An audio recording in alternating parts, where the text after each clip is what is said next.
Hey, well, it's June 24th, and having a little rundown of the question of the week. It's Wednesday, question of the week, and that third question of the week that I posed was, what fighter did you think left the most on the table? What fighter didn't live up to expectations? Hold on. Oh, yeah. Didn't live up to expectations, who did something, their career was shortened. They did something dumb or something bad happened to them. Things of that nature as what it was. And we got great responses out of it. And the winner, believe it or not, was Mike Tyson. I was kind of shocked at that. 88 stock MJ, Toaster Lover, Sight Upon Light, TH, SP the King, Deacon Dance 88, Zurjon, and Tips for Noobs. All had good points with Tyson, talking about how he was looking to be pretty much as soon as Customato passed away. That was pretty much the downfall of Tyson. The number 2 fighter was Ike Iabuchi. I think he went to jail for rape.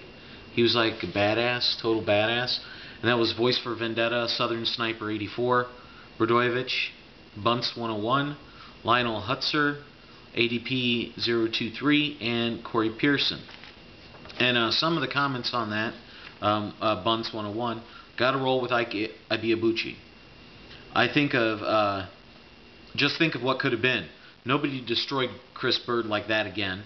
Nobody took flush left hooks from Tua and survived a full 12 rounds. So that was one. And then ADP 023 was like Ike the President, Iabuchi. He was a monster. The style and chin of Holyfield and the power of Lewis. Do you see what he did to a young, primed, fast David Tua? Tua's never the same after that fight. Imagine Ike against Lewis or Tyson. But the mother effer went to jail for rape. That was a great one. I really good comments. I like seeing these. Number 3 was a tie between Prince Naseem Ahmed and Zab Judah. So those that were for Prince Ahmed was Cool Pepper, Dire Legend, Will Million 15, Mousy Collin, and Benzu FG. And some things about the Prince there. This is from Dire Legend. Prince Naseem Ahmed, what a fighter.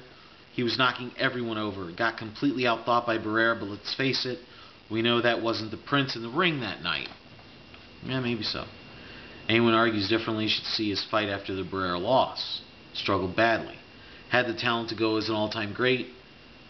Could have been mentioned in the same breath as a lot of top-ranked fighters, but he lost one and then he was gone. So really, you should be coming back from a loss. You should learn something from your loss. But to lose, fight like one more time and be done. He was 28 years old.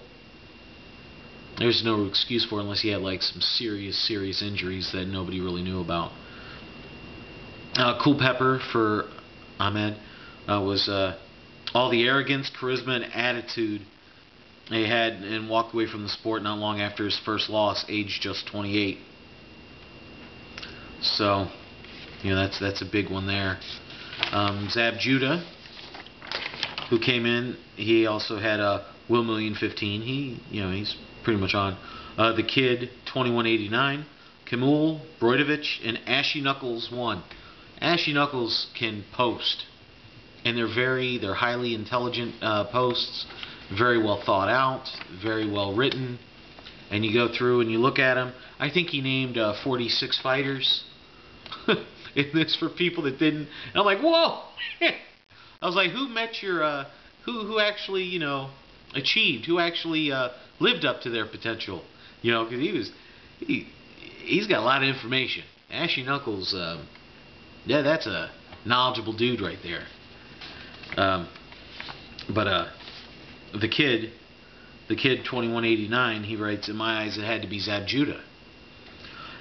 He has arguably more speed than Floyd, but mentally doesn't have what it takes. He had all the symptoms of an underachiever. Everything from lack of heart to being out of shape for some fights, especially Baldomir. And he didn't even make the Olympic team, getting beat out by David Diaz, who had a lot of heart, but nowhere near the talent of Zab Judah. Coming in 5th, and I was kind of surprised. You guys really dug deep and know your stuff with Salvador Sanchez, 23 years old, world champion, unbelievable, undefeated fighter, was beating the crap out of everybody. Arguably was going to go down as one of the top pound-for-pound fighters of all time. Easily. All the hoopla of Manny Pacquiao now, Sanchez deserved every bit of that then. Believe me. If you don't believe me, check out some of his fights. 951 Thompson, Voice for Vendetta, M9 the Musicologist, and Yuri 30-30-30. They all were pulling for Salvador Sanchez, and 951 Thompson wrote up Sanchez, one of the best Mexican fighters of all time. Tragically died at the age of 23. We all sadly missed a great man's prime years. The way the guy was going, he could have gone down as one of the top 3 pound-for-pound of all time. And I agree with that totally. There's nothing there that doesn't. If you haven't seen it, check out some of his fights. He was absolutely amazing. Some of the notable ones, Kirkland Lang, beat Duran, but for some reason thinks he's better fighting with his hands at his side. James Kirkland, hey man, I'm gonna carry my 9 wherever I want to go, do what I want to do. Sorry, bro, if you got a felony or anything like that, or a gun's not registered, and you're carrying weapons, yeah, enjoy that. Andrew Galata, the low blow king, can't stop punching people in the balls. Dyer 2 legend, I think, brought him up.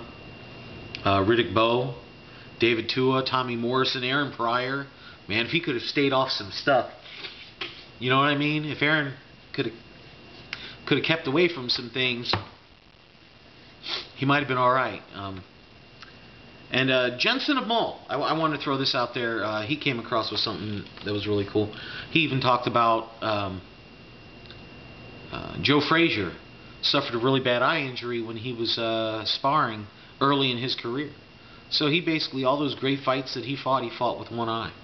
So think about that. Think about what he did to Ali and what he did to Foreman, or what happened to him with Foreman. What did he do, hurt Foreman's knuckles? Anyway, he think about all those fights and what he did with only one eye.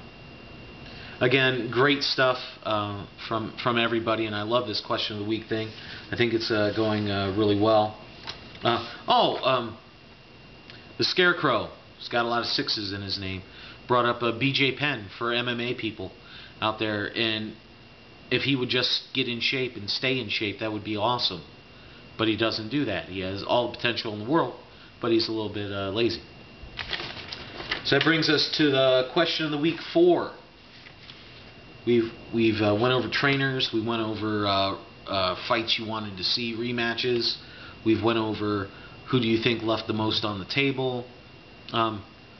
What fight, if you could have any fight from any era bringing any 2 fighters together, has to be the same weight class, okay?